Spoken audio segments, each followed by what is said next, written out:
Amables televidentes, buenos días, bienvenidos a una entrega más de Puntos de Vista. Faltando 20 días para la realización de los comicios anticipados de agosto del 2023, hoy nuestro invitado será Jan Topic, candidato presidencial que lidera la Alianza por un Ecuador sin Miedo, conformada por el Partido Social Cristiano, Sociedad Patriótica y Centro Democrático. Como cada domingo me acompaña en la conducción del programa Jorge Escobar. Jorge, buenos días, qué gusto saludarte. ¿Qué tal, Luisa? Un placer compartir contigo y también con ustedes, amables televidentes. Muy buenos días y bienvenidos a una entrega más de Puntos de Vista. Es su primera participación en política en medio de una crisis de inseguridad y desempleo. Veamos más datos de nuestro invitado. Nombre: Jan Tomislav Topic Ferot. Partido: Alianza por un País Sin Miedo.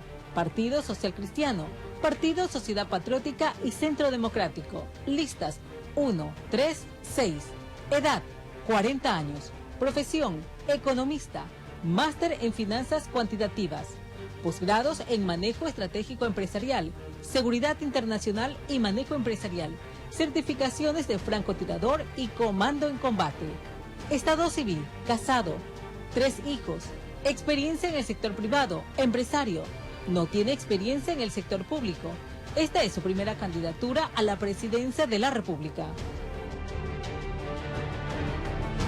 Jan Topic es un empresario que busca una oportunidad dentro de la política del país. Asegura que quiere poner su experiencia en materia de seguridad en el manejo de las políticas públicas. Topic tiene también conocimientos en economía. Veamos su perfil político.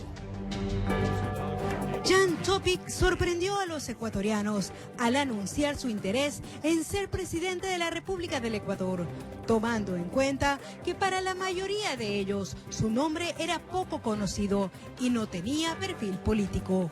Topic estudió economía y matemáticas en la Universidad de Pensilvania, Estados Unidos. En Londres hizo un masterado en finanzas cuantitativas. Es exsoldado de la Legión Extranjera Francesa, donde se desempeñó como francotirador y paracaidista. Asimismo, fue combatiente por decisión personal en otras guerras. Desde el 2010 se desempeñó como presidente de una proveedora de servicios de telecomunicaciones fundada por su padre, Tomislav Topic. Según registros de la Superintendencia de Compañías, es administrador de varias empresas y accionista de otras. Entre estas, una de seguridad, que él asegura es la más grande y tecnológica del país. En el 2019, la proveedora de servicios de telecomunicaciones a la que está vinculado fue investigada por el caso Odebrecht y sobornos 2012-2016. En el entorno político, apareció en abril del 2023. Se decía que el presidente Guillermo Lasso tenía previsto nombrarlo secretario de Seguridad. Sin embargo, esto no se concretó. Ahora es candidato a las elecciones presidenciales del 2023, afirmando no ser de derecha ni de izquierda, informó Maite Morán. Y bien, amigos, ya está con nosotros Jan Topic. Bienvenido, candidato. Luisa, ¿cómo está? Muy buenos días, Jorge, buenos días, y a todos los que nos sintonizan, excelente mañana. Vamos de inmediato con el tema que le preocupa a todos los ecuatorianos, y es el de la seguridad. ¿Cómo enfrentar la seguridad con políticas de Estado? Dos temas, Luisa, a todos los que nos escuchan. Claridad de conceptos, determinación, valentía al actuar. Hay cosas que para mí son sentido común, no estamos inventando el agua tibia. Todo el armamento, narcotráfico viene por nuestras fronteras, nadie hace absolutamente nada para controlar fronteras. El tema carcelario, tenemos años con masacres carcelarias, amotinamientos, manifestaciones, nadie hace absolutamente nada. Es más, ayer logramos hacer en 30 minutos de trabajo en la regional de Guayaquil más que el presidente ha hecho en 2 años y medio de gestión. Claridad de conceptos, saber cómo actuar e ir y hacerlo. Determinación, voluntad, disciplina. Precisamente, y usted ha tocado un punto que es clave, el tema de la crisis carcelaria en el país. ¿Cómo bloquear las comunicaciones de los reos con el exterior de las cárceles? Pongo el ejemplo de Guayaquil, que lo tenemos más de cerca. Tenemos 3 cárceles en Guayaquil, La Roca, Litoral, Regional.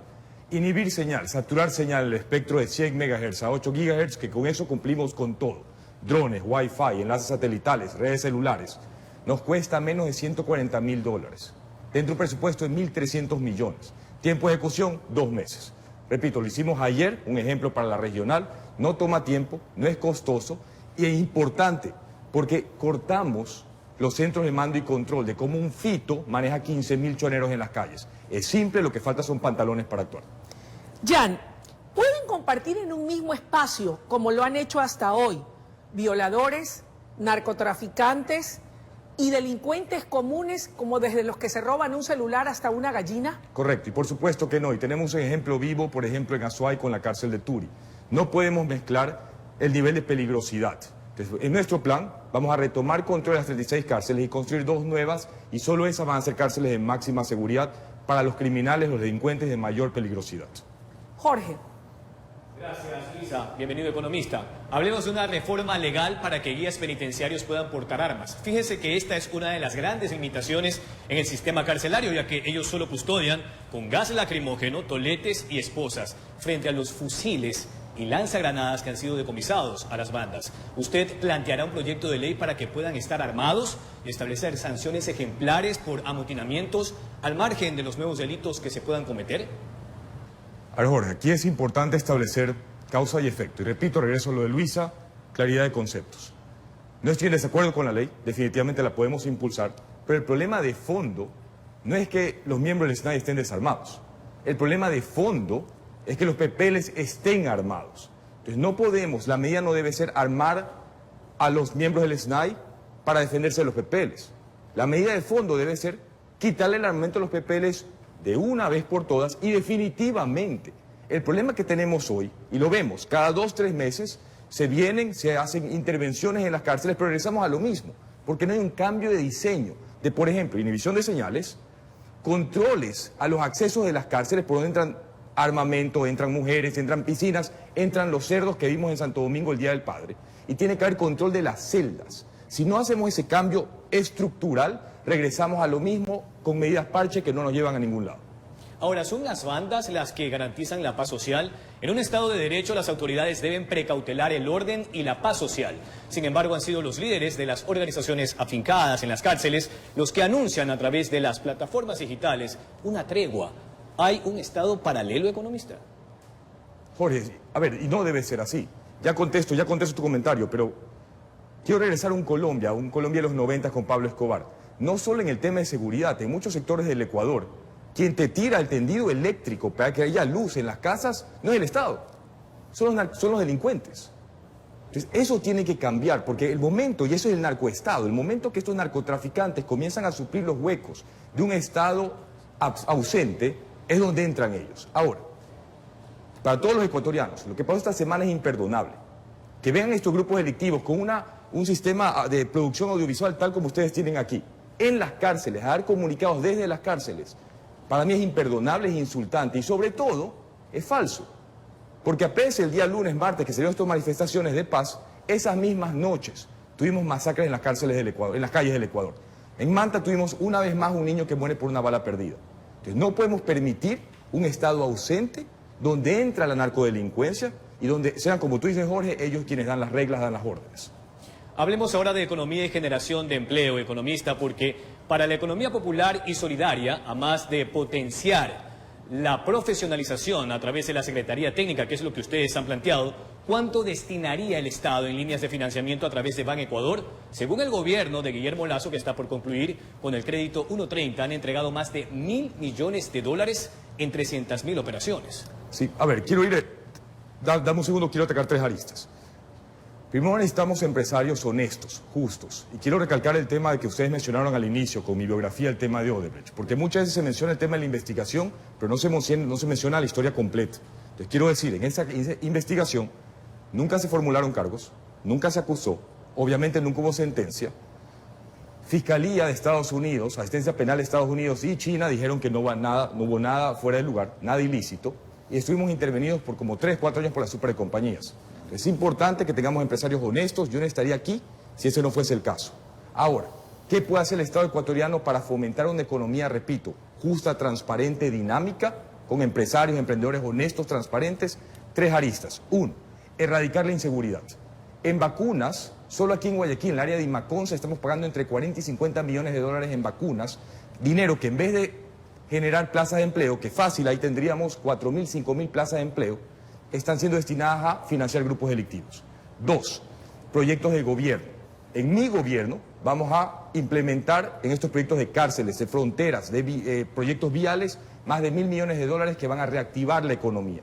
Y 3, siendo más contundentes en atraer inversión extranjera. Por ejemplo, hay 2 cosas que necesitamos para traer dinero, dólares de fuera del país al Ecuador para que se invierta y dinamice la economía. Reducir el ISD a 0, muy importante, y 2, arbitraje internacional. En el momento que podemos hacer eso, por ejemplo, solo en concesiones viales, podemos traer $1.500 millones que van a generar plazas de empleo, dinamizar la economía y reconstruir la red vial que tanto se va a necesitar después del Niño. Gracias, economista. Luisa. Gracias, Jorge. Jan, definitivamente todo parte del tema de la seguridad, que es lo que agobia y tiene de rodillas a los ecuatorianos. ¿Conoce usted cuál es el presupuesto que tiene actualmente el Ministerio de Defensa y la Policía? ¿Cómo incrementarlo para que de esta manera pueda alcanzar estándares internacionales? Muy respetuosamente, incluso discrepo con la pregunta. Lo explico por qué. A ver, el presupuesto son 1.300 millones para la policía. Pero ¿cuál es el problema de fondo? Y esto lo conversé con el presidente en su momento. Hay estos estándares internacionales y para todos los ecuatorianos pongámosle números para entender. En algún momento las Naciones Unidas dijeron que necesitas un policía cada 300 ecuatorianos. Estándares internacionales. Y en ese momento creo que la proporción era 1 cada 400, 450. Entonces existe este plan de incrementar Policía Nacional a 80.000, que con eso llegaríamos a una relación de 1 cada 255 ecuatorianos. Pero ¿de qué sirven ecuatorianos? 80.000 policías, que nos puede costar casi $1.000 millones anuales solo en nómina, si no tenemos chalecos, si no tenemos GPS en los patrulleros, si no tenemos vehículos, si no tenemos una estructura de liderazgo, de control, de entrenamiento, de equipamiento. Entonces yo le apuesto a algo rotundamente diferente. Es un nuevo sistema de administración pública, donde los pocos recursos que tenemos sean usados eficientemente con tecnología para que puedan rendir mucho más. Ese debe ser el enfoque. No solo llenarnos de personas, sino equipar a los quienes tenemos y luchar por esta causa de forma eficiente, eficaz, tecnológica, en conjunto. Le planteo entonces la pregunta de otra manera. ¿Cómo hacer posible y eficaz la compra de armamento y de equipos de comunicaciones de manera rápida y transparente, que es lo que nos falta? De acuerdo. Me encanta la pregunta, sobre todo cuando hoy estamos a 9% de ejecución del presupuesto aproximadamente. Julio, entrando a agosto, 9% de la ejecución del presupuesto anual. ¿Cuál es mi lectura del tema? Incompetencia. El momento que ponemos personas a manejar la seguridad o cualquier arista del Estado que no saben lo que tienen que hacer porque no conocen, porque vienen a aprender y más no a hacer, ¿qué es lo que pasa? Lo que pasó con el antiguo secretario de Seguridad. Pasan de cóctel en cóctel, de feria en feria, viajando a Israel, a Estados Unidos, a Europa, en vez de venir a trabajar. Manejar una compra de chalecos debería tomar máximo 2, 3 meses. Vamos a 2 años. Manejar compra de municiones. Realmente, ¿qué hubiera hecho yo? Reactivar la EP Santa Bárbara y tener munición local. Fomentar la industria local. Pero como tenemos personas inexpertas, inoperantes, siempre regresamos a lo mismo. Y eso es otro sistema de corrupción. No solo el tema del sobreprecio, es la inacción, la omisión que nos tiene como estamos. Pero aquí tenemos un problema. Usted dice que lo máximo que debería tenerse de tiempo para adquirir chalecos son 2 meses. Y usted va a tener 1 año y medio de gobierno. Imagínese, no le va a alcanzar el tiempo. ¿Cómo le va a hacer, Jan? No, si tengo 15 meses de gobierno, puedo comprar chalecos a 3 meses, 5 veces. El tema es el poco tiempo que tenemos, llenarnos de un gabinete, tener un gabinete de ministros competentes y dejarlos trabajar. Uno de los problemas que yo veo en Carondelet es que se desconectaron con el Ecuador, se desconectaron de quienes realmente conocen, no solo las necesidades, las soluciones, implementar el mejor proyecto de gobierno, que es el que tenemos publicado en nuestra página web, e ir a trabajar, no a aprender. ¿Tiene nombres ya? ¿Podría compartirnos quiénes van a ser esos que van a ocupar esos cargos de Ministerios de Defensa, de Ministerio del Interior? Gente capaz y competente para que la gente conozca quién va a trabajar a su lado. Tenemos personas, quiero ser enfático aquí, tenemos personas que queremos que ellos sean y ellos quieren ser. Pero ya lo he mencionado en otras entrevistas, no puedo divulgar los nombres hasta segunda vuelta. ¿Y por qué? Lo hemos visto, el caso de Manta con Agustín Intriago, el caso del asambleísta Ríder Sánchez. Tenemos todos los casos de asesinato de alcaldes, o el caso de Luis Chonillo, el atentado contra Luis Chonillo. Por seguridad de todos, tenemos que mantenerlo a mayor discreción posible, aunque ya 2 nombres se han filtrado. Pero más allá de eso, a todos los ecuatorianos, nuestro gobierno va a ser diferente. Entre primera y segunda vuelta vamos a lanzar un concurso abierto, público, porque pese a que ya tenemos nombres, queremos no limitarnos al talento que conocemos. y le vamos a dar la oportunidad a los 18 millones de ecuatorianos que quieran ser parte de este Ejecutivo que lo puedan hacer. Jan, ¿volvería usted a admitir la presencia de Estados Unidos en la base de Manta, sí o no, y en qué condiciones? Excelente pregunta. Yo no tengo problema con eso, en lo absoluto. En 16 meses veo muy difícil que se pueda hacer porque requiere la Asamblea, porque hay un cambio en la Constitución. Habiendo dicho eso, vamos a tener bastantes bases, por lo menos 20 bases, 10 en frontera norte, 10 en frontera sur, bases militares ecuatorianas, porque la seguridad del Ecuador no puede, ecuatorianos, no puede depender de terceros. Esto igual que mi plan de gobierno, se puede fortalecer por terceros, no puede depender de terceros, porque si no, regresamos a la misma narrativa de siempre. Y se los digo de corazón, ustedes conmigo no van a tener un gobierno que venga a decir que la Asamblea no me deja trabajar, que los jueces y fiscales no me dejan trabajar. O, les digo muy honestamente, que la culpa es de Lazo, que la culpa es de Correa, la culpa es de uno. Si uno asume la responsabilidad de liderar este país, uno asume esa con contundencia, esa responsabilidad y no le echamos la culpa a nadie, salvo a uno mismo. Jorge. Gracias, Luisa. Y a propósito del tema de seguridad, economista, más de 1.300 niños, según información policial, han caído en las fauces de las organizaciones criminales. También es importante preguntarle, esa tabla que permite el consumo de dosis personales de sustancias estupefacientes ha sido muy cuestionada, pero ningún gobierno se ha atrevido a proponer la eliminación de esta tabla. Usted, si llegara a ser presidente, ¿qué filosofía tendría?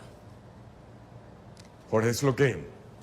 Ahí tocaste una fibra, porque es lo que te parte el corazón, sobre todo cuando ya eres padre. Estuve conversando con una señora hace poco, 2 o 3 semanas atrás. Quiero que entendamos el Ecuador donde vivimos. Esto fue Nueva Prosperina aquí en Guayaquil. Ella ya no quería que su hijo vaya al colegio. ¿Por qué? Porque habían compañeros que usan el colegio para el expendio de microtráfico, para el expendio de sobrecitos de H. Entonces ella prefería que su hijo no tenga una educación a que sea adicto como sus otros compañeros al H. Entonces, ¿qué vamos a hacer? Sí, con la Asamblea tenemos que terminar con la tabla de consumo mínimo, que ojo, yo se paso, ni siquiera es para consumo. Los microtraficantes la usan como excusa para solo llevar esas cantidades para cuando antinarcóticos lo detengan, no vayan presos. Entonces, terminar con eso, y 2, con nuestro proyecto de 3 comidas para todas las escuelas del país, asegurar que todos los niños vayan al colegio, tengan alimentación, desayuno, almuerzo y merienda, y torniquetes a los ingresos para asegurarnos de que los niños que entren, no entren con armamentos, no entren con drogas. Gracias. Bien, es tiempo de una pausa comercial. Está con nosotros aquí en Puntos de Vista Jan Topic, candidato presidencial por la triple alianza del PSC, Sociedad Patriótica y Centro Democrático. Ya volvemos.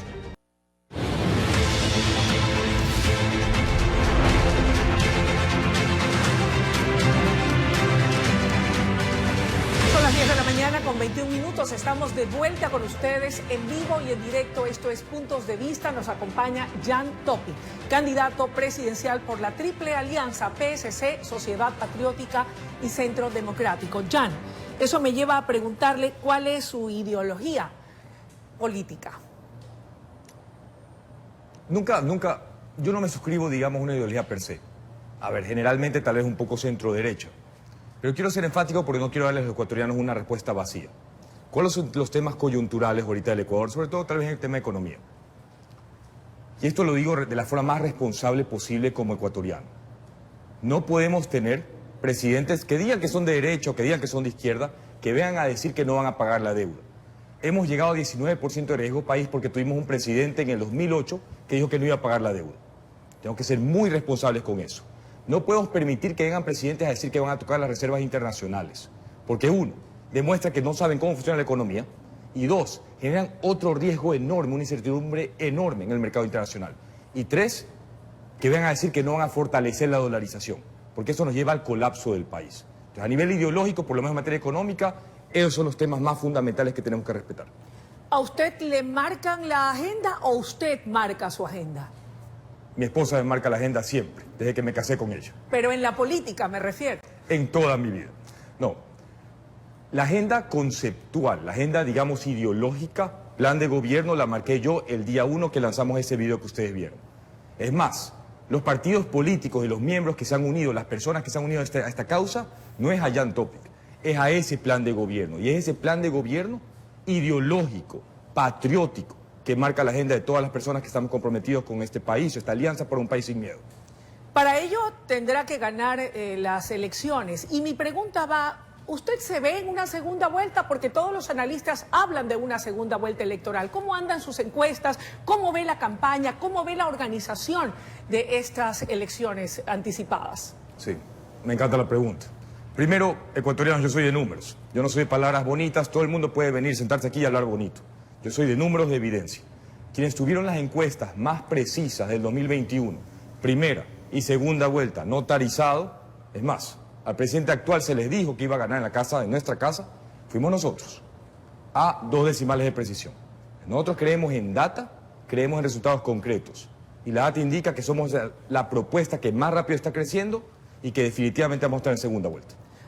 En el escenario de llegar a la segunda vuelta, ¿van a requerir, cualquiera que sea el que llegue a la segunda vuelta, un buen control electoral? La experiencia anterior reveló que en el caso del señor Lasso gastó más de $3 millones en control electoral. Cada partido político requiere al menos 40.000 personas para efectuar un correcto control electoral. ¿Cómo se está preparando usted para garantizar un buen control electoral y evitar un posible fraude? Ecuatorianos, primero quiero que de corazón analicemos la tragedia de esa pregunta. Miren la corrupción en la que está metida el Ecuador, que tenemos que destinar dinero y recursos, como dice Luisa, para controlar la corrupción. Dinero que, los 3 millones que usted mencionó de Guillermo Lasso, pudieron haber sido invertidos en escuelas, en salud. La razón por la cual estamos como estamos, que tenemos que dedicar nuestro dinero, nuestro tiempo a este tipo de actividades, que son, de acuerdo con usted, Luisa, lastimosamente, desgarradoramente necesarias. Ahora, para responder la pregunta, sí. Venimos de una familia muy numérica, muy eficiente y tenemos un proyecto masivo para controlar las 40.000 mesas. De forma que no exista fraude alguno y que sea la voluntad del pueblo ecuatoriano en las urnas que nos lleve a un cambio gubernamental, a un cambio en esta democracia, en esta república, a un país mejor. ¿Cree usted que va a ser necesario un conteo rápido a cargo de una organización debidamente transparentada y seria, al igual que los exipol consignados a personas o empresas serias, para evitar la tortura de tener que esperar 4 y 5 horas para poder conocer un resultado? Bueno, por definición yo soy una persona muy paciente. No creo que uno debería sesgar resultados por no esperar 4 horas. Creo que podría haber un argumento, no tanto para apaciguar la impaciencia de uno, los ecuatorianos, tal vez por el sector internacional, para generarle tranquilidad al mundo entero que Ecuador una vez más está apostando no por la política de siempre, sobre todo la política revolucionaria, comunista del pasado. Tal vez por eso, para calmar las aguas a nivel internacional, estaría de acuerdo con Exipol, un conteo rápido. Jorge. Gracias, Luisa. Economista, la Corte Constitucional negó el decreto ley para la creación de zonas francas públicas, privadas o mixtas, a más de los aranceles. Planteaba exonerar el impuesto a la renta y el IVA durante 10 años. Si usted propone compensar una disminución de $1.100 millones con el pago del impuesto al valor agregado, ¿solo exonerarían aranceles? Claro, son 1.100 millones de aranceles, no de valor agregado, no de IVA. Pero, a ver, importante. No, usted, perdón, había dicho usted que esa caída se compensaba con el pago del IVA. Ah, ya entendí. Sí, claro. Sí, clarísimo, ya entendí. A ver, ¿cuál es el problema primero? Y esto tal vez para todos los ecuatorianos que viven en las provincias fronterizas. Me gustan estas preguntas. Bien. Tenemos, en las provincias fronterizas, tenemos que competir contra un peso colombiano devaluado o contra un sol peruano devaluado. Eso es imposible. Si uno va a Tulcán, uno va a ver... A ver, yo me acuerdo de chiquito, esa economía vibrante fronteriza, donde eran los colombianos que venían a Ecuador a hacer negocios. Eso cambió, en los últimos 20 años ha cambiado rotundamente. Y ves un Tulcán hoy empobrecido, porque todo el comercio ha migrado a Ipiales. ¿Cómo compensamos eso y cómo bajamos el costo de productos en el Ecuador y retomamos una economía vibrante? ¿Cuál es nuestra propuesta? Sí, impulsar desde la Asamblea zonas francas de 0 aranceles de todas las provincias fronterizas, norte y sur. Bajamos el precio de todos los bienes, por ejemplo, televisores, electrodomésticos, que hoy son manejados por un grupo muy pequeño, yo diría incluso oligopólico, de empresas. Bajamos el costo de los bienes, bajamos el costo de la vida en el Ecuador y fomentamos un dinamismo en la economía fronteriza. Eso es ganar, ganar. ¿Cuánto nos cuesta? No es un 1.100 millones completos que vamos a perder, porque va a ser progresivo, pero lo recompensamos reactivando la economía y generando mayor IVA, porque es una economía más amplia, más grande, más dinámica.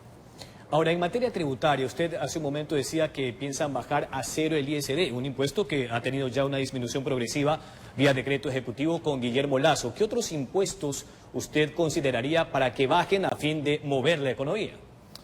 Sí, bueno, ¿cuánto se estima? Creo que son 700 millones la baja del ISD. Pero primero, ¿cómo lo vamos a compensar? Porque no quiero ser aquí populista y decir que vamos a bajar impuestos sin tener cómo compensarlo. La forma de compensarlo no es subiendo impuestos.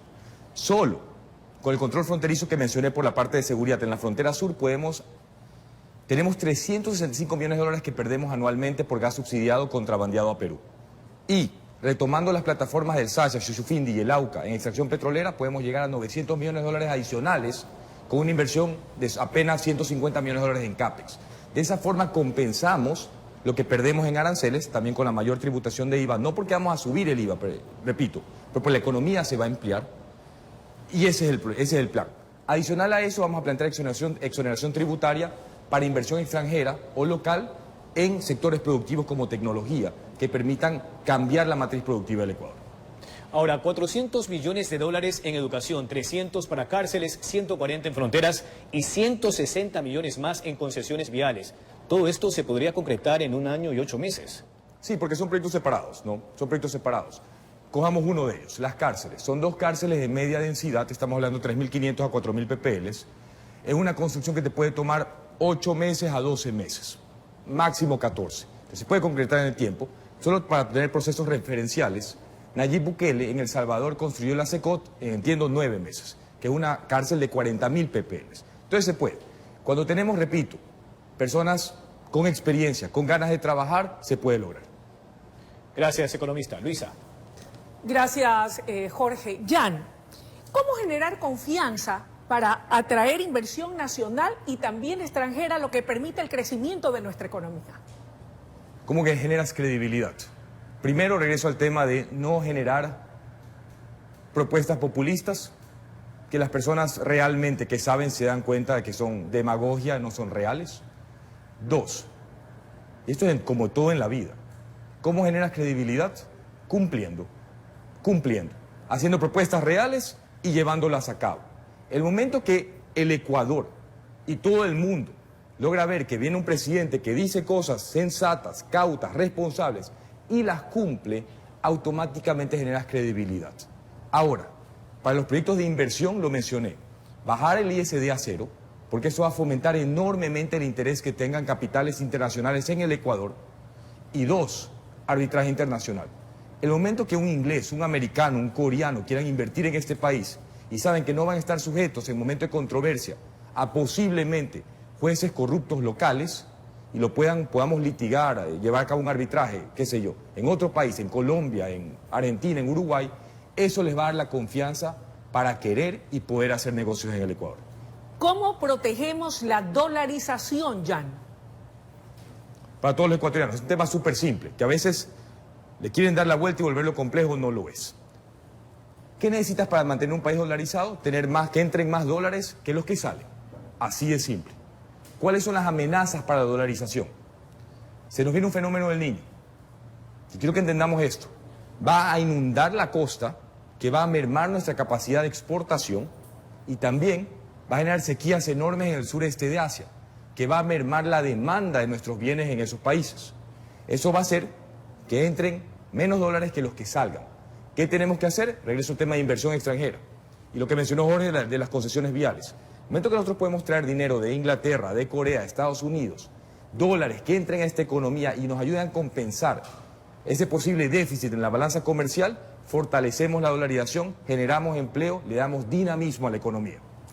¿Cómo va a responder usted en la consulta popular a la pregunta sobre el Yasuní ITT? Que ver los dos mundos. Primero, ¿cuál es mi respuesta? Yo, y pese a que soy economista, prefiero que el crudo se quede bajo tierra. ¿Por qué? Lo digo de la forma más responsable posible. ¿Por qué? Pongámosle números. Sí, perdemos 55.000 barriles diarios, 1.200 millones de dólares al año. Pero eso no es lo que le queda neto al Estado. Lo que le queda neto al Estado, porque tienes ingresos, tienes egresos, neto, 700 millones de dólares. Solo retomando la extracción en el Sasha, en el AUCA y Shushufindi, lo que mencioné, tenemos 900 millones de dólares adicionales todos los años, superávit de 200 millones. Positivo, balance positivo, 200 millones de dólares solo ahí. Entonces podemos compensar ese hueco si administramos correctamente las finanzas del sector productivo de este país. Pero dos, el tema medioambiental.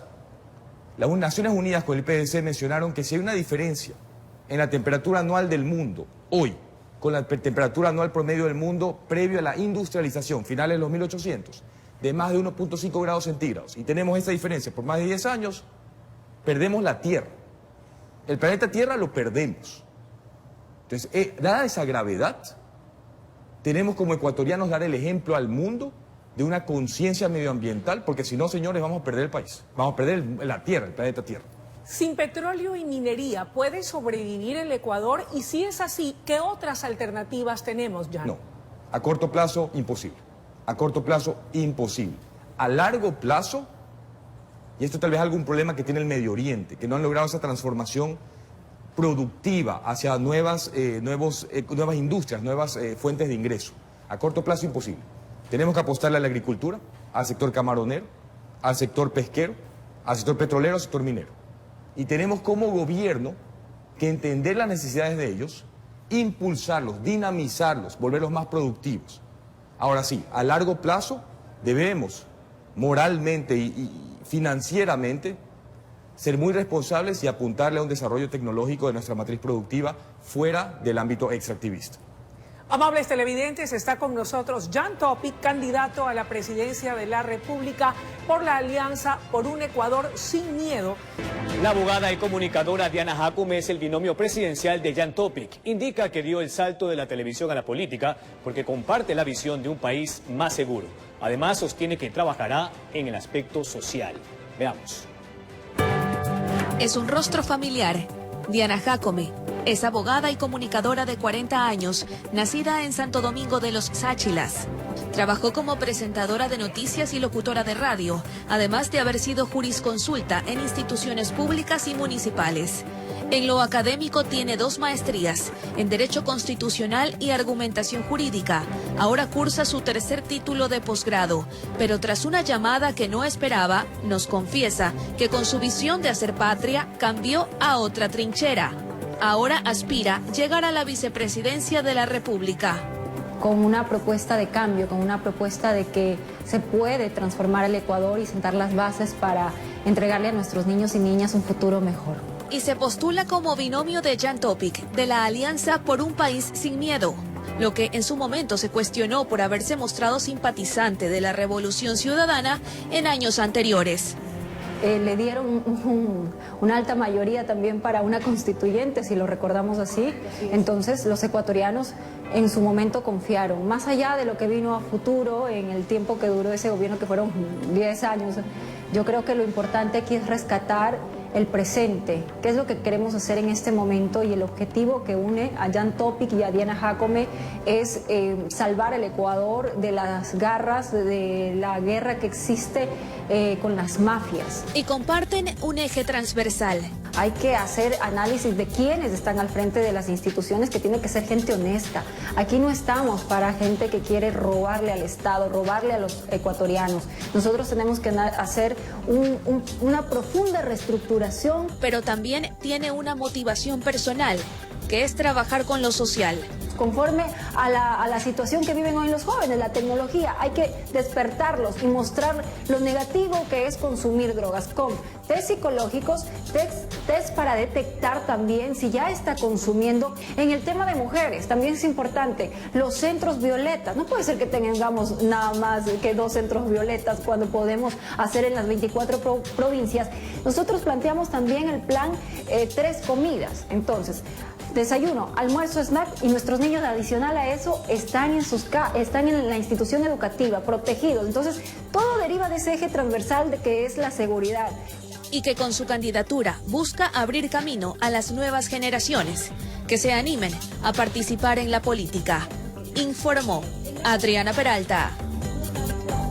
Economista, telemedicina para una salud pública enferma o en terapia intensiva. Ustedes anuncian una inversión de $40 millones en 8 meses para habilitar 8.000 cabinas más 1.000 doctores con el fin de tener atención gratuita. ¿Cuál será el esquema para evitar lo que sucede en el IES? ¿Consultas o exámenes para los próximos 3 o 6 meses?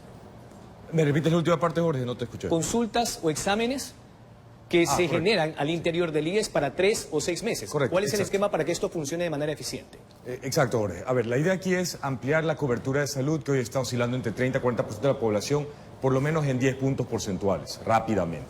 ¿Cómo lograrlo?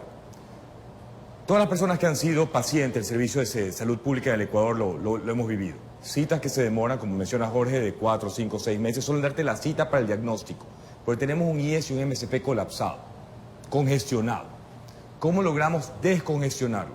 8.000 puntos de telemedicina, literalmente vamos a poner un punto de telemedicina cada 2 escuelas, tenemos 16.000 escuelas en el país, escuelas, colegios, de forma a ampliar la cobertura, y estos van a ser puntos de atención de primer nivel. ¿Qué significa primer nivel? Para el diagnóstico inicial. De esa forma, es mucho más cercano para todos los ecuatorianos, no tienes que viajar. Justo hace poco conocí aquí en la terminal terrestre de Guayaquil personas que venían de Esmeraldas y Manta solo para la primera cita. Entonces, descongestiona el sistema de salud pública, lo vuelves más cercano a los ecuatorianos y 2, cuesta muy poco. Y ese es el tema de usar un gobierno que se apalanque con la tecnología para hermetizarte contra la corrupción, ser mucho más eficiente en el gasto público y ser mucho más eficaz en cómo traes obras, salud al pueblo ecuatoriano. Hablemos de la externalización de entrega de medicinas en hospitales públicos. El plan Medicina Cerca no cumplió el objetivo. Actualmente solo 18 de las 65 farmacias que iniciaron permanecen en el sistema.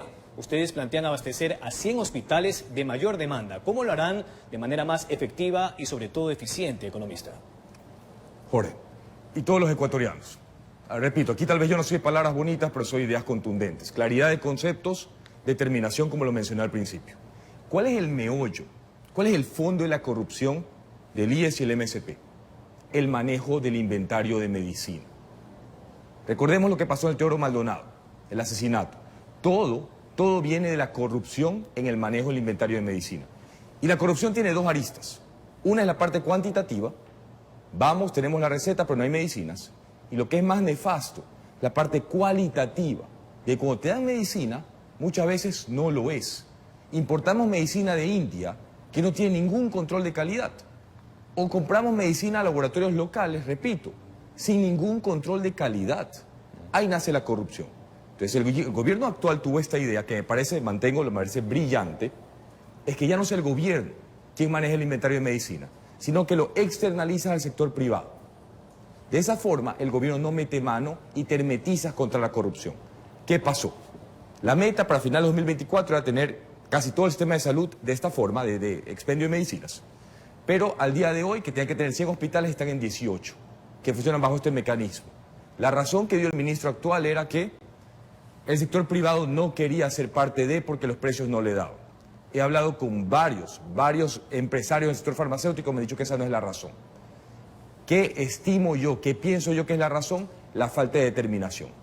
Al comenzar este proceso tocaron mafias que se negaron a dar un paso al costado.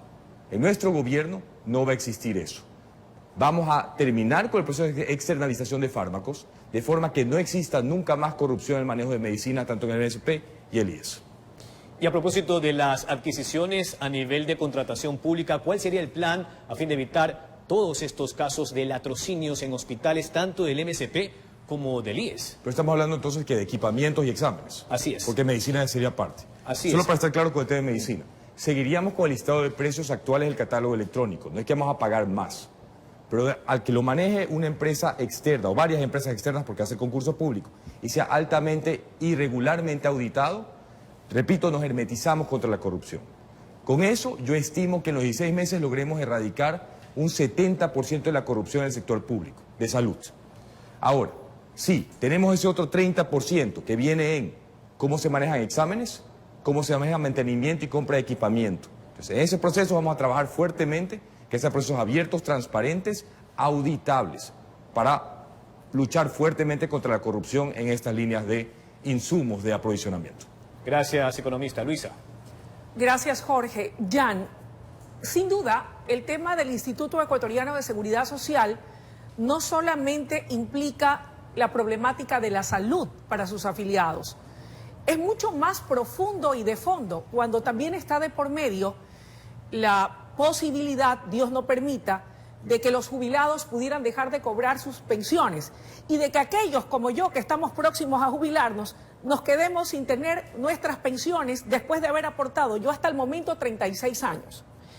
¿Cuál es su propuesta para viabilizar y salvar al Instituto Ecuatoriano de Seguridad Social?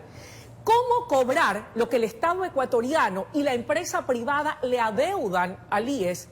¿Y cómo evitar que el Estado siga metiendo la mano en los fondos del Instituto Ecuatoriano de Seguridad Social, dinero de los afiliados, cada vez que tiene una urgencia? De acuerdo. Primero, Luisa, claridad de conceptos. Comencemos con números. La cifra oficial de deuda está aproximadamente en 9.000 millones de dólares. Pero hablando con varios gremios de jubilados, me dicen que la cifra es mucho mayor. Puede llegar a 30.000 millones de dólares. Pero primero establecer la claridad de los números de cuánto realmente se adeuda. Yo quiero llegar a un tema de fondo. El economista de la Torre ha dicho, y no me parece fuera de borda, los 12 puntos que ha mencionado para rescatar el IES. Pero quiero ser enfático y claro en esto. El economista de la Torre lo dice dentro de su marco de influencia. El presidente tiene un marco de influencia mucho más amplio. ¿A qué voy? Sobre todo creo que es el punto 8, no recuerdo exactamente, pero el punto que quiere subir el número de aportaciones desde 30 años a 35 años, los años de aportaciones. El problema de fondo coyuntural en el Ecuador no es que los aportantes actualmente estén aportando poco. El problema de fondo es que tenemos pocos aportantes. De 10 ecuatorianos que trabajan, 6 no están en el sector formal. No están en un sector donde ganas un SBU y donde tú tienes seguridad social. Entonces, la solución coyuntural de fondo a los problemas del IES es incrementar la cantidad de aportantes, más no incrementar la cantidad de aportaciones de los aportantes existentes. En la medida, para ponerle números, solo ese 60% de ecuatorianos que están en el sector informal, si lo podemos reducir 1%, 1.5%, eso equivale a un año adicional de incremento de los aportantes existentes. Entonces el foco, claridad de conceptos ecuatorianos, debe ser dinamizar la economía y generar mayor cantidad de empleos adecuados que tengan seguridad social. Ahora, solo para responder, porque no quiero dar respuestas románticas y vacías. ¿Cómo rescatas el IES a corto plazo? Y ahí entra uno de los puntos de Augusto de la Torre, y creo que todos podemos estar de acuerdo, que es el fondo de cesantía no va por ahí. Creo que el fondo de cesantía debe mantenerse para las personas que pierden su empleo, pero las reservas, el fondo de reservas, que la mitad del fondo de reserva vaya, el 4.15%, eso sí vaya a ahorro obligatorio. Eso puede ayudar enormemente a solventar la falta de liquidez del IES en este momento. Mejorar el tema de la seguridad social y, ¿por qué no?, crear un mejor marco legal para fomentar el empleo que usted desde el gobierno piensa impulsar, va a requerir de apoyo también en la Asamblea Nacional, que de acuerdo a lo que señalan analistas estará bastante fragmentada. ¿Cómo lograr la ansiada gobernabilidad y los acuerdos o pactos por el país con una asamblea en esas condiciones? Luisa, lo mencioné cuando usted me preguntó el tema de la base de Manta, de los americanos en la base de Manta. Tu plan de gobierno, como la seguridad de un país, no puede depender de terceros. Si depende de terceros ecuatorianos, regresamos a más de lo mismo. A un ejecutivo que en 16 meses va a excusar su inoperancia por la asamblea, jueces y fiscales, el correato, el morenismo, qué sé yo. Nuestro plan de gobierno no depende de terceros. Nuestro plan de gobierno se puede fortalecer por terceros, no depende de terceros. En el plan de gobierno mencionamos varios proyectos de ley que nos ayudarían a gobernar mejor, pero podemos gobernar incluso sin eso, porque nuestro gobierno no va a ser un gobierno de excusas, va a ser un gobierno de resultados. Amables televidentes, Jan Topic, candidato a la presidencia de la República, presente hoy en Puntos de Vista. Momento de una pausa y enseguida regresamos con más de este interesante programa. Televidentes, de vuelta con ustedes en la recta final de este programa Puntos de Vista junto a Jan Topic. Y no quiero, de mi parte, cerrar sin hacerle una pregunta. ¿Cuál es su mayor temor en esta vida y a qué no está dispuesto a renunciar? Mayor temor en este momento coyuntural del Ecuador, de corazón, que nos volvamos a equivocar. Tengo pelados, son chiquitos, ¿no? 6, 5, 3 años. Y el Ecuador de hoy que le estamos heredando a nuestros hijos no es el Ecuador que nuestros padres nos heredaron a nosotros. O sea, soy de Guayaquil, yo de pelado me caminaba a Guayaquil a pie. Hoy no podemos hacer eso. Si nos volvemos a equivocar, sobre todo podemos perder el país. No solo estos 16 meses. Podemos regresar a un Colombia de los 80, de los 90 y perder el país una década, 2 décadas. Entonces mi mayor temor y la razón por la cual me lanzo a la candidatura a la presidencia es porque no nos podemos volver a equivocar. Y para mí era muy simple. Los domingos en el almuerzo familiar opinar, criticar o ponerme en Twitter a estar me quejando. No, tenemos que hacer algo. No, ecuatorianos no nos podemos volver a equivocar. Por nuestros hijos, nuestros abuelos, nuestros padres, por nosotros. No nos podemos volver a equivocar. Vamos, del miedo a la esperanza. Jorge. Gracias, Luisa. Economista, ningún gobierno ha sido ajeno de escándalos. Odebrecht, Petroecuador, Panama Papers, INA Papers, lo último, Pandora Papers. ¿Qué es lo que usted haría para evitar esas filtraciones y así demostrar transparencia? Y con eso abrí, por eso quise aclarar el tema de Odebrecht con nosotros. Yo tengo un marco ético, moral, sumamente estricto. Y sí, como persona, no soy fácil. Un ministro o un viceministro que venga en este gobierno a robar, primero no tiene cabida. Y dos, antes de pasar por la justicia, pasa por mí. En mi gobierno no van a ver Hernán Lúquez, y lo digo de frente. Y en un gobierno donde la cabeza es impoluta y transmite con energía y determinación que todos debemos ser incorruptibles, es un mundo donde vamos fuertemente a erradicar la corrupción. Es decir, al mínimo indicio de algún ministro o alto ejecutivo del gobierno, usted sería el primero en impulsar esa investigación ante el Ministerio Público. Por supuesto. E invito a lo que no está pasando tal vez con el gobierno actual. E invito a todo el Ecuador a que sea parte de esa auditoría. Y aprovecho la oportunidad a ustedes que son de la prensa. Lo que pasó con la posta es imperdonable. Pensemos lo que queramos pensar de Anderson Boscan y su esposa, lo que está pasando en este momento es imperdonable. Un momento donde el gobierno es auditado, mientras más auditores tenga un gobierno, mejor gobierno va a ser. Pero ¿qué garantías les damos a los siguientes periodistas que levantan indicios de corrupción y que son perseguidos, que no son protegidos? Entonces, necesitamos un gobierno que sea muy transparente y muy contundente en buscar la mayor cantidad de auditores para que lo ayuden a gobernar. Y esas manzanas podridas, detectarlas lo más rápido posible y erradicarlas lo más rápido posible. Jan, nos queda minutos, 2 para ser exactos, así que quiero que su respuesta sea lo más concreta posible. Esa que quedó en el aire, ¿a qué no está dispuesto a renunciar Jan Topic? A mis valores.